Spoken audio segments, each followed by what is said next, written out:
All right, it's exam season and it's time to really study. So if you don't know where to start or you just really need some tips on how to do it a bit better, that's what I'm here for today. So I'll be showing you how I'm preparing for my own exams this semester, and I'll give you 5 tips, the 5 tips that I follow in order to do so. So you can see the tips right here, and let's just get started. Okay, so this is tip number 1. The tip is to be structured, and that's really important. You want to set specific goals. Otherwise, it'll consume all your time. And you should remember Parkinson's law here. So work expands so as to fill the time available for its completion. And that really means that you can study forever, and if you don't really set these goals for when you're done. Because when I study, I can just always find something more to do. Like there's also always some resource that you haven't looked at, and you just can't kind of work with that. So what I do is I predefine the things that I need to do before the exam.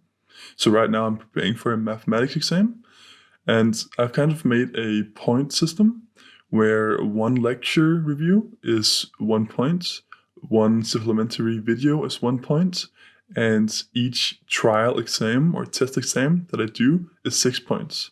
And that really helps me prioritize, well, what should I work on? And obviously the test exams would be a great opportunity to get some points.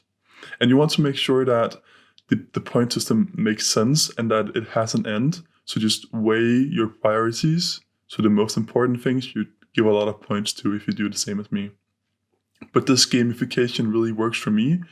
It works because I can really prioritize what I need to work on and so on. All right, tip number 2. That's manage your time and energy. This is incredibly important, and there's really 2 parts to it.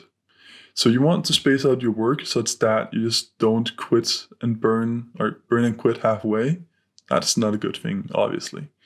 But the other thing is that you want to prepare for your exams in an order that makes sense, especially if you have multiple exams. Well, that's the only case, really. But right now I'm preparing for 4 exams. So some courses I feel really strong in, and other courses I know that I have to prepare more for them. So what I do is I make sure that I prioritize my time accordingly.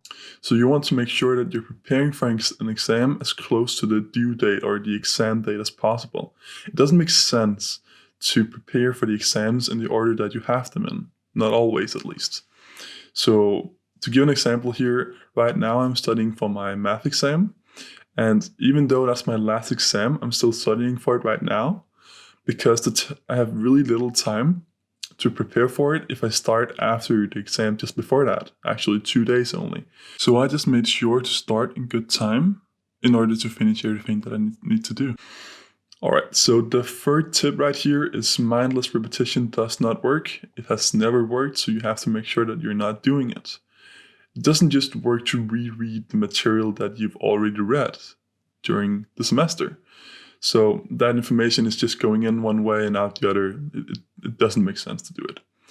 So I actually have 3 ways that you can kind of fix this mistake, or ways that you could do it that would be way better. So the first one is active recall. This is reading something, covering it or turning it away from you, and then you just try to remember what it said. In your own words, of course. And that's really a simple and powerful technique, but it works. And the next thing is quizzing yourself. You can just use flashcards here. What you do is you take a card and then you write the question on one side and then the answer on the other.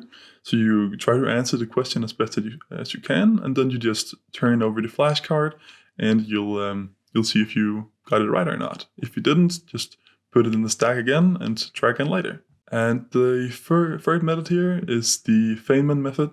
I really won't get into it here because I already have a whole video on the topic, but this is an incredibly powerful method that I use practically every time I study, so I highly recommend that as well. All right, the 4th tip here, and I really want to make clear that these are not in order by priority. You have to follow all of them for them to really work the best. But the 4th tip is stay active and healthy. So it's really easy to think that you're just too busy and you don't have time to exercise. You have to study hard, so you go far into the night. Yeah, that doesn't make sense. Personally, I'm really bad at this because I think that I'm too busy to go for a walk or something, but it has the opposite effect. It's so important to get some exercise, and this could just be a walk. That's completely fine. And sleep, that's really so important as well. You won't actually remember what you read if you don't get the sleep that you need. If you want to know more about this topic, I suggest Matthew Walker's book, Why We Sleep. Otherwise, he kind of summarizes it on the Joe Rogan podcast. I'll link to that below. I think it takes him 50 minutes to go through the whole book or something, or summarize the main points at least. And just to summarize here, you want to make sure that you're getting some kind of daily exercise, and you need a good night's sleep as well. 8 hours is strongly preferable. If you don't do this, you're just running hard on a treadmill with very little reward. So make sure that you get a good night's sleep and you exercise every day. Okay, last but not least, the 5th tip, work hard but take breaks. This is really important. If you want to do good on a test, you have to work hard for it, but you already knew that. So while you're grinding away, studying most of the day, it's really easy to postpone breaks, and I'm really bad at this myself. You just want to get the work done, right? But your productivity really takes this kind of a nosedive when you're just working for very long periods of time. Instead, you should try to take some breaks. That helps you stay focused for a long time. So to work more, you should take more breaks. It seems kind of counterintuitive, but it's actually very scientifically backed. I try to do this with the Pomodoro method. What I do is I take 50 minutes of work, like really focused work, no phone, no distractions, just work, and then 10 minutes of breaks. I have a whole video on the topic of Pomodoro. If you want to watch that, I go into great details about it, so perhaps I'll just link to that below. So I want to thank you for watching. I hope that it really helps you prepare for your exams. I know that it's definitely helping me. If you have any questions, make sure to just ask them in the comments below or write me on my email. It's public on my page, and I'll also link to that in the description. Just feel free to get in contact. I always appreciate it. But thank you for watching. Make sure that you subscribe and like. Thank you.